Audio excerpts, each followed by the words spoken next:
한국 교회에서 교회의 목표 혹은 비전이라고 하면 많은 경우에는 눈에 보이는 외적인 눈에 보이는 그런 성장에 그 초점이 맞춰질 때가 많습니다.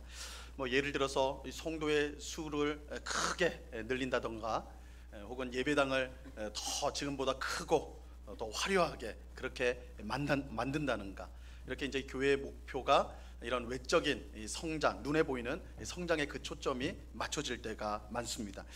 물론 이러한 목표와 비전은 필요합니다. 또 중요한 것이지요. 교회는 분명 눈에 보이는 성장을 추구해야 합니다. 하지만 성경은 눈에 보이는 성장 이전에 교회가 힘써야 될 본질적인 목표, 본질적인 비전이 있다라고 말씀합니다.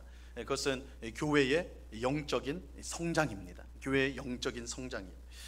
교회의 영적인 성장은 눈에 보이는 성장보다 본질적이고 더 앞서는 것입니다. 만약 교회가 영적으로 성장하지 않고 눈에 보이는 성장만, 외적인 성장만 이루어진다고 한다면 그것은 건강한 교회가 아닙니다. 건강한 교회가 될 수가 없어요. 가령 7살 아이가 갑자기 우리 공상 영화에서나 이런 일 일어날 텐데 7살짜리 아이인데 어느 날 일어나 보니까 몸이 30살 어른의 몸을 갖게 되었다고 생각을 해보세요. 그런 영화도 실제로 있는 걸로 아는데 7살 아이예요. 그런데 하룻밤 잤더니 하여튼 무슨 이상한 일이 일어나서 몸은 30살 성인이 되어버렸단 말이에요. 그럼 어떻게 되겠냔 말이에요. 여전히 말하는 거나 행동하는 거나 생각하는 것은 7살짜리 아이예요. 근데 외모는 다 큰 어른이 되어 있다. 결코 건강하다고 말할 수 없겠죠. 우리가 이제 이런 경우를 어른아이다 이런 표현을 쓰지 않습니까? 어른아이다 이런 말을 쓰는데 이 건강하다고 말할 수가 없을 거예요. 이 교회가 건강하게 성장하기 위해서는 반드시 영적인 성장, 영적으로 성숙해져야 되고 거기에 맞춰서 눈에 보이는 성장이 뒤따라야 하는 것입니다. 이런 점에서 우리가 지금 살펴보고 있는 에베소서가 교회의 영적인 성장을 강조하고 있다는 것은 너무나 당연하다고 할 수가 있는 것입니다. 우리는 지난 주일에 교회의 3가지 목표에 대해서 함께 살펴보았지요. 교회에 3가지 목표가 있다고 말씀을 드렸습니다. 하나님을 아는 것과 믿는 것이 하나 되는 것, 그리고 온전한 사람, 이 온전한 사람이 뭐라고 그랬어요? 성숙한 신앙을 가지는 것, 그리고 그리스도의 장성한 분량이 충만한 데까지 이르는 것, 이 3가지가 교회의 목표라고 말씀을 드렸습니다. 그런데 이 3가지를 우리가 보면 이 3가지 모두가 다 영적인 성장과 관련이 있다는 것을 알 수가 있습니다. 사도 바울은 수단과 방법을 가리지 말고 성도의 숫자를 늘리라고 말씀한 적이 없습니다. 에베소 교회 성도들에게 하여튼 전도 열심히 해가지고 하여튼 예배당을 꽉 채우십시오, 그것이 교회의 성장입니다 라고 말씀하지 않았어요. 우리 지금 교회가 우리 집에서 지금 모이는데 그러지 말고 우리 헌금을 열심히 해가지고 아주 근사한 에베소에는 아데미 신전이 있었거든요. 그게 세계 7대 불가사리 중에 하나인 어마어마한 건물이에요. 어마어마한 건물. 우리 하나님은 이 아데미 여신에 비할 바가 없는 참 하나님인데 그것보다는 우리가 더 크게 만들어야 되지 않겠습니까? 그렇게 말한 적도 없어요. 세상 사람들이 존경할 만한 좋은 일을 우리가 많이 해야 된다 이렇게 말씀한 적도 없습니다. 물론 이런 것들이 중요하지 않다는 뜻은 아니에요. 중요하지요. 하지만 근본적인 건 아니에요. 교회의 근본적인 목표와 비전은 영적인 성장에 있어요. 영적 성장이 이루어질 때에 눈에 보이는 성장이 따라오게 되어 있는 것입니다. 그게 건강한 거예요. 그러므로 우리가 무엇보다 힘써야 될 일은 영적으로 성숙한 교회를 이루어 가는 것입니다. 영적인 어린아이 상태에서 벗어나서 성숙한 믿음을 가진 어른과 같은 그런 교회가 되어야 하는 것입니다. 오늘 읽은 본문은 영적으로 성숙한 교회로 성장하기 위해서 우리가 힘써야 될 일이 무엇인가, 우리가 어떻게 해야지 성숙한 영적으로 성장하는 교회를 이룰 수 있는가, 이것을 가르쳐주고 있습니다. 자, 오늘 본문 15절 말씀을 다 같이 보시기 바랍니다. 15절 말씀 같이 읽겠습니다. 시작. 오직 사랑 안에서 참된 것을 하여 범사에 그에게까지 자랄지라. 그는 머리니 곧 그리스도라. 자, 이 말씀은 바로 앞에 있는 14절 말씀과 이제 비교를 해서 볼 필요가 있는데요. 14절에 보시면요, 우리가 이제부터 어린아이가 되지 아니하여, 이렇게 말씀하고 있어요. 우리가 이제부터 어린아이가 되지 아니하여. 이 교회가 영적인 어린아이의 상태로 머물러 있어서는 안 된다는 거예요. 이 교회가 영적인 어린아이와 같이 그런 수준에 계속 머물러 있어서는 안 된다. 그러면 영적인 어린아이 상태에서 벗어나 어디까지 성장해야 되느냐, 어디까지, 목표가 어디 있냐. 15절이 답을 주죠. 범사에 그에게까지 자랄지라 그는 머리니 곧 그리스도라. 그러니까 24절과 연결해서 보면 15절은 우리 교회와 성도가 이루어야 할 이 분명한 목표와 비전을 보여주는데, 어디까지 우리가 성장해 가야 되느냐, 어린아이와 같은 상태에서 벗어나서 그리스도까지, 예수님에까지 이르러야 된다, 이렇게 말씀을 하고 있어요. 자, 그런데 그러면 어떻게 하면 우리가 예수 그리스도에게까지 자랄 수가 있을까요? 어떻게 해야 되느냐? 15절 말씀에 보니까 앞부분에 뭐라고 되어 있어요? 오직 사랑 안에서 참된 것을 하여. 오직 사랑 안에서 참된 것을 하여, 이렇게 말씀합니다. 이 구절은 보다 정확하게 이제 번역할 필요가 있는데, 이 사랑 안에서 진리를 말하여, 이렇게 말하고 있어요. 진리를 말하다. 우리가 이제 참된 것을 하다, 물론 이 뜻이 포함되지 않은 건 아니에요. 근데 너무 넓어요. 진리를 말하다라는 뜻이에요. 14절에 보면 어린아이 신앙을 가진 이 교회의 신앙의 특징이 나오는데, 그 특징이 뭐냐? 온갖 교훈의 풍조에 밀려 요동한다는 거예요. 온갖 교훈의 풍조에 밀려 요동친다. 이 어린아이 신앙의 특징이 무엇입니까? 진리를 알지 못하여서 거짓 교훈 속에 이리저리로 요동치는 거예요. 진리를 모르니까 여기서 무슨 소리 하면 그게 맞나 보다, 여기서 무슨 소리 하면 그게 맞나 보다, 이리저리로 요동하는 거예요. 그러니까 진리가 아닌 거짓말에 흔들리는 거예요. 진리를 모르니까 그 말이 참인지 것인지 모르니까 그 말을 여기서 말하면 저기 말, 저기서 말하면 저 말, 거짓말, 심지어 거짓말도 듣고 그게 참인가 보다 다르는 거예요. 그러니까 그 신앙이 요동치는 거죠. 이게 어린아이 신앙의 특징이다, 이렇게 말하고 있어요.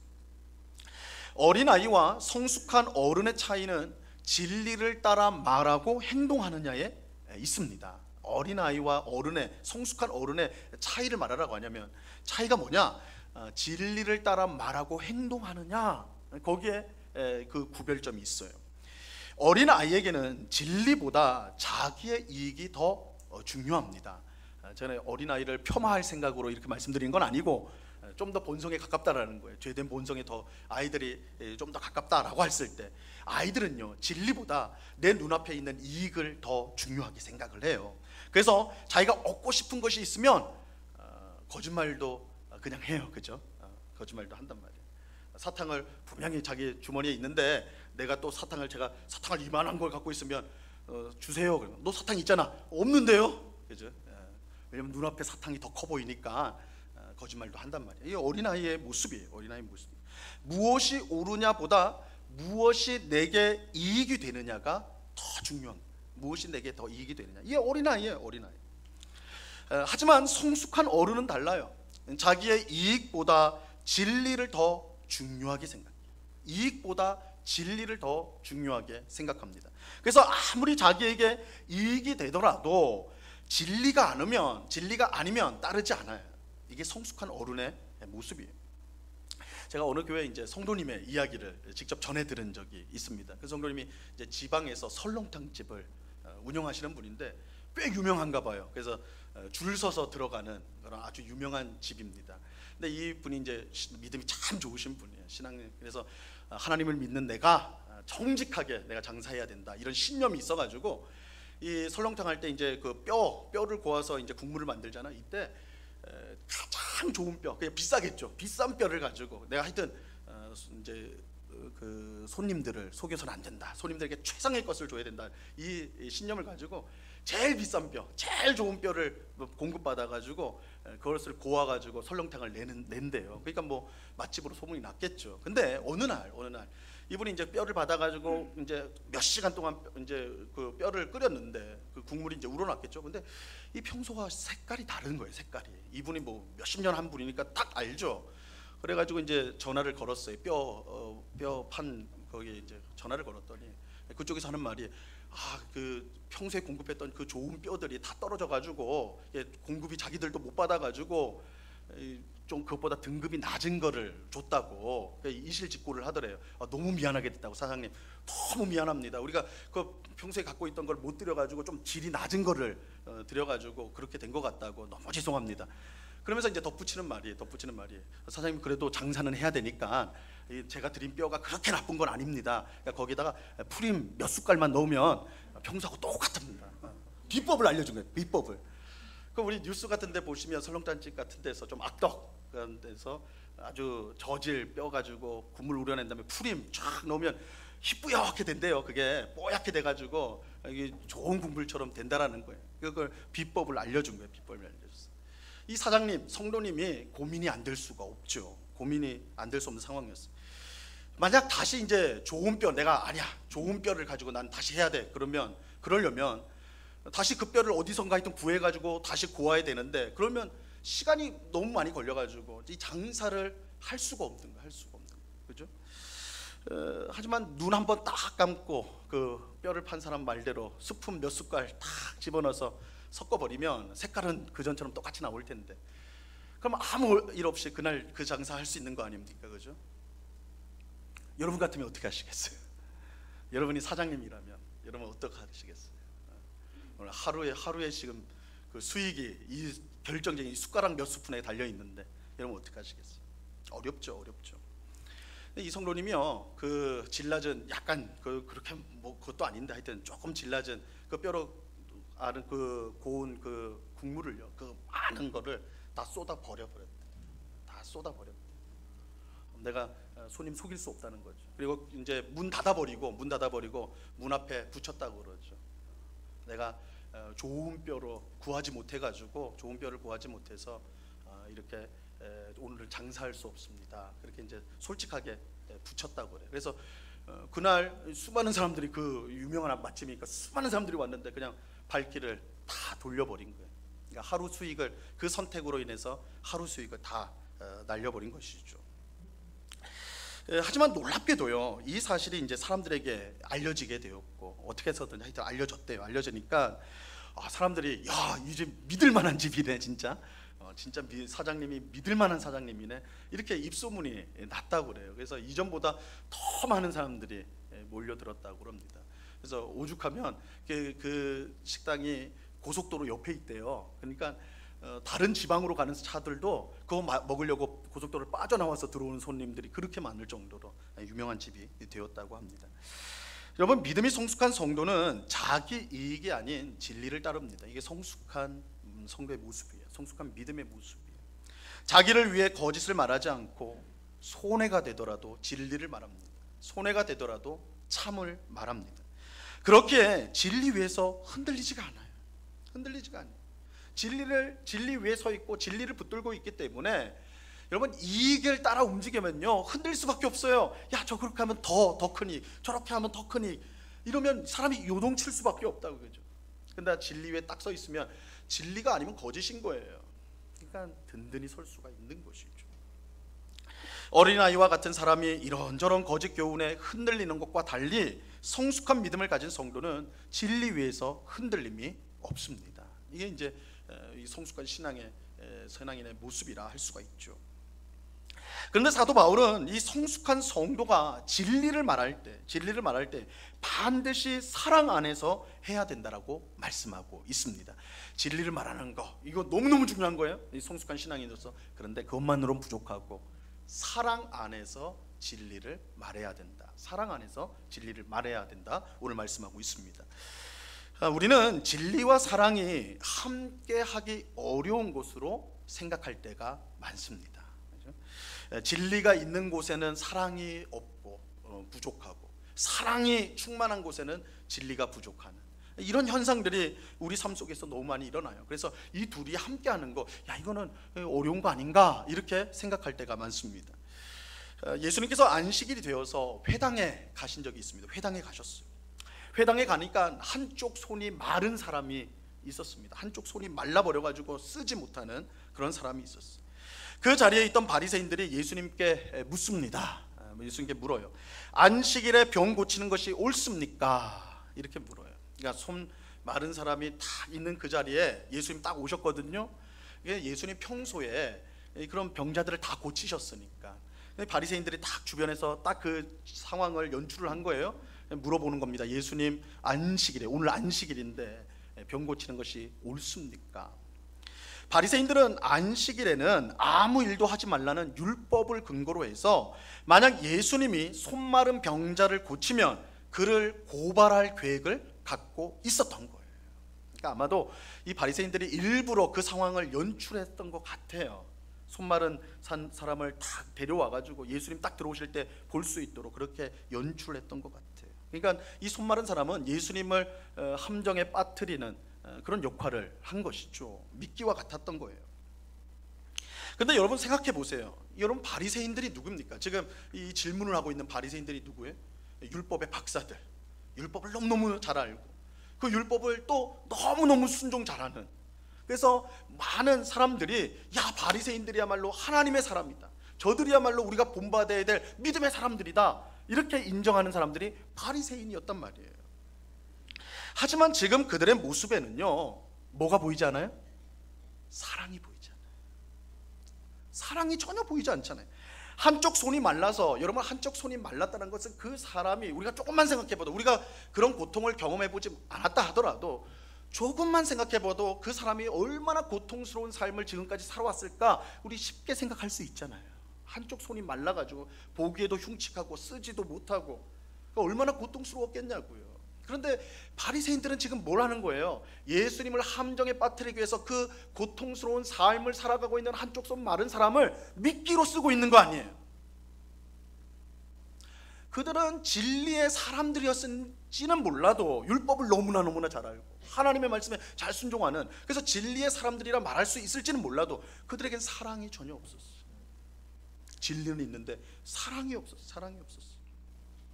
자, 반대로 고린도전서 5장에 보면요, 고린도전서 5장에 보면 고린도 교회 안에 아버지의 첩, 거기 이제 우리 성경에는 어머니라고 돼 있는, 아버지의 아내라고 돼 있는데 그 첩과, 이제 아내라고 말하기는 좀 그렇고 첩이라고 보는 게 정확할 것 같아요. 첩과 성관계를 맺은 아들 이야기가 나와요.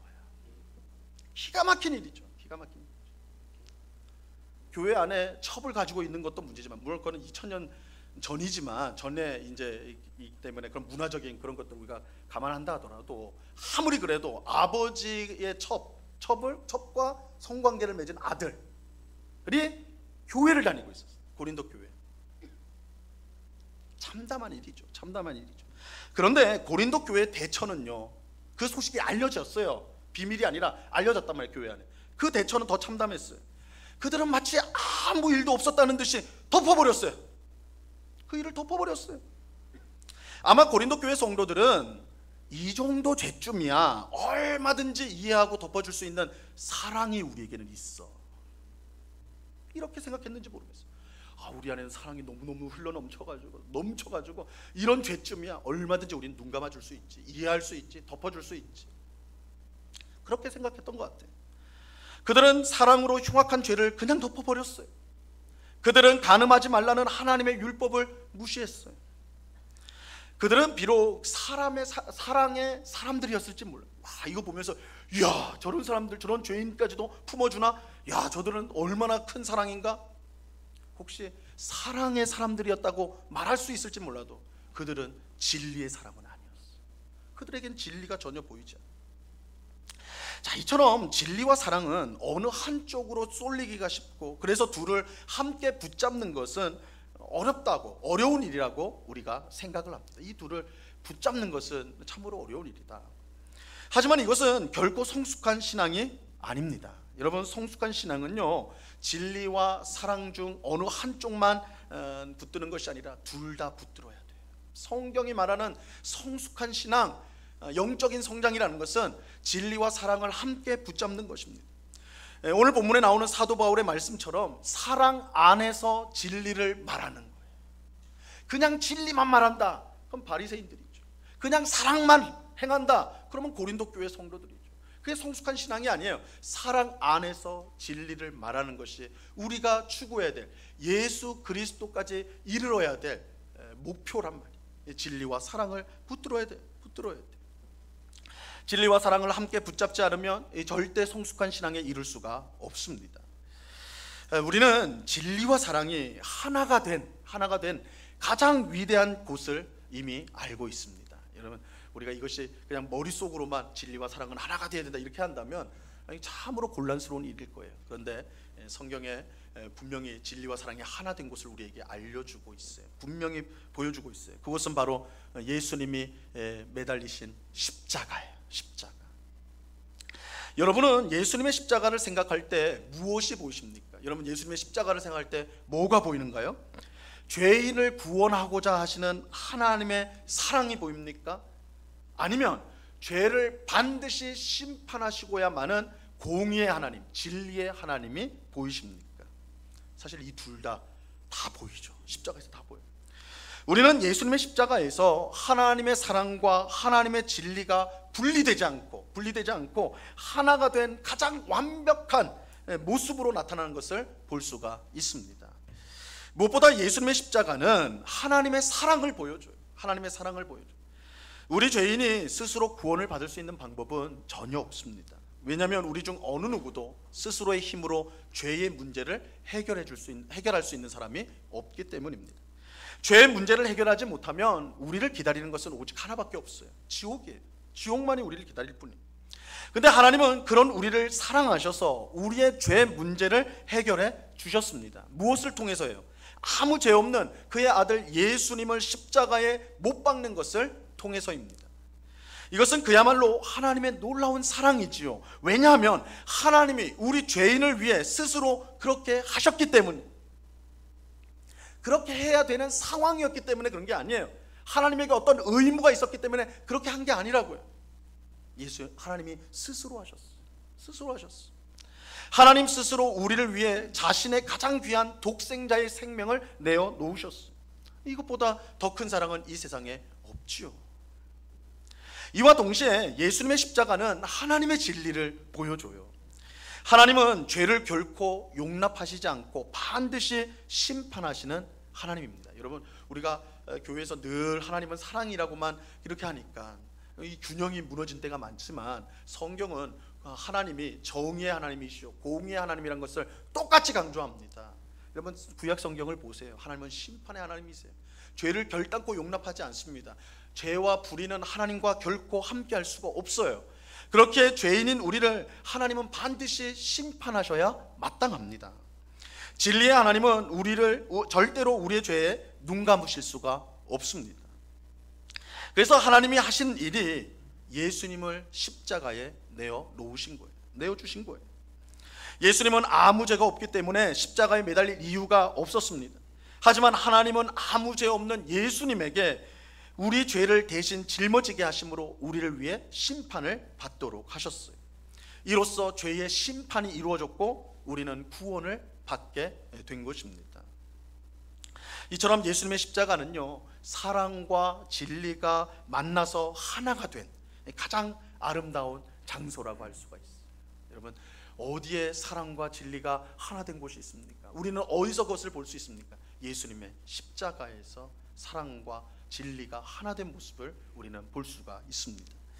그런데 여기에 이제 중요한 사실이 있습니다. 우리가 이거 주의해서 들어야 됩니다. 십자가는 진리와 사랑이 하나가 되는 것을 보여줄 뿐만 아니라요, 어떻게 해야지 그런 하나됨이 일어날 수 있는가를 동시에 보여줍니다. 어떻게 해야지 진리와 사랑이 하나가 될 수 있는가? 그것은 바로 자기 희생을 통해서입니다. 자기 희생을 통해서. 여러분, 진리와 사랑이 하나 되는 유일한 길은 자기 희생을 통해서요. 자기 희생을 통해서. 여러분, 자기 희생 없이 진리와 사랑은 하나가 될 수가 없어요. 왜 사람들은 사랑 없이 진리만 내세울까요? 진리만 내세우는 사람이 있죠. 이것이 법입니다. 이렇게 해야 됩니다. 이것이 옳은 것입니다. 그렇게만 주장하는 사람들, 왜 그렇게 하는 걸까요? 내가 옳다는 것을 증명하기 위해서. 내가 오라. 너희는 틀렸어. 내가 오라. 그러니까 진리만 내세우는 거예요. 왜 사람들은 진리 없이 사랑만 내세울 거야? 반대로 왜 사람들은 사랑만, 진리 없이 사랑만 내세울 거야? 이것 또한 내가 다른 사람들과 다르다라는 것을 증명하기 위해서예요. 그러니까 진리를 내세우는 사람도, 사랑만 내세우는 사람도, 어느 한쪽만 편드는 사람은 사실은 다 자기를 위해서 그렇게 하는 거예요. 나의 옳음, 또 내가 다른 사람과 다르다라는 것을 드러내기 위해서 어느 한편에 서게 되는 것입니다. 진리와 사랑이 하나가 되지 못하고 어느 한쪽으로 기울어지는 것은요, 자기 희생이 없기 때문에. 나를 내세우려면요, 이 둘 중에 하나로 기울어질 수밖에 없어요. 기울어질 수밖에 없어요. 십자가에서 진리와 사랑이 하나 될 수 있었던 것은 하나님께서 자기를 희생하셨기 때문에. 하나님이 자기를 희생하셨어요. 하나님은 자기의 가장 소중한 독생자를 우리 죄인을 위해, 아무 가치가 없는 우리를 위해 십자가에 내어 놓으셨어요. 십자가는 하나님의 자기 희생이에요. 십자가는 하나님의 자기 희생이에요. 또 예수님께서도 자기를 희생하셨죠. 십자가는 하나님의 자기 희생이면서 동시에 예수님의 자기 희생이에요. 예수님은 아무 죄가 없었지만 자기의 옳음을 증명하려고 하지 않았어요. 그렇기에 죄인의 자리인 십자가에 대신 오를 수가 있었던 것입니다. 또 예수님은 죄인을 사랑한다고 하여서 죄에 눈 감지 않으셨어요. 그는 자신이 죄인을 얼마든지 받아줄 수 있는 위대한 사랑의 사람인 것을 증명하려고 하지 않았어요. 그렇기에 심판의 자리인 십자가에 자신을 내놓을 수가 있었던 것입니다. 예수님은 자기를 증명하려고 하지 않았어요. 내가 옳다라는 것, 내가 사랑의 사람이라는 것을 증명하려고 하지 않았어요. 그는 자기를 내어놓으셨어요. 자기를 희생시켰어요. 그 결과 예수님의 십자가에서 진리와 사랑이 하나가 될 수 있었던 것입니다. 이 진리와 사랑은 자기 희생을 통해 하나가 될 수가 있어요.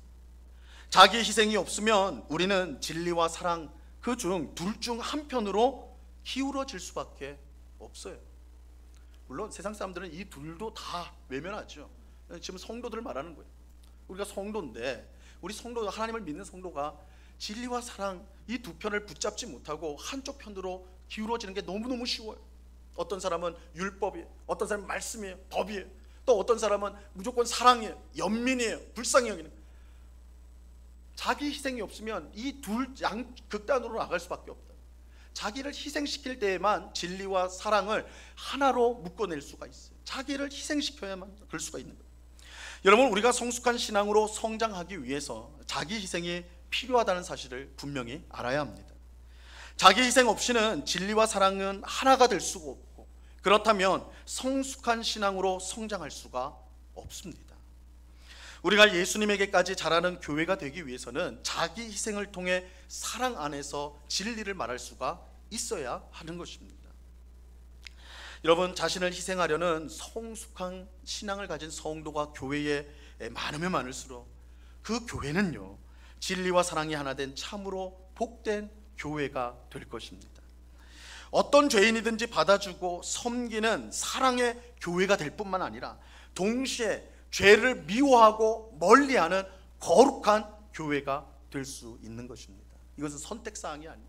우리 교회는 죄를 미워해서 나쁜 짓 하는 사람은 우리 교회에 들어올 수 없어. 그러면 거룩한 교회는 되겠지만 사랑의 교회는 아니죠. 근데 아무나 우린 다 사랑해, 다 연민을 가지고, 그럼 그 교회는 사랑의 교회는 될지 몰라도 거룩한 교회는 될 수가 없어요. 진리와 사랑의 교회가 되기 위해서는 우리 스스로가 자기 희생을 해야 돼요. 자기 희생을 해야 돼요.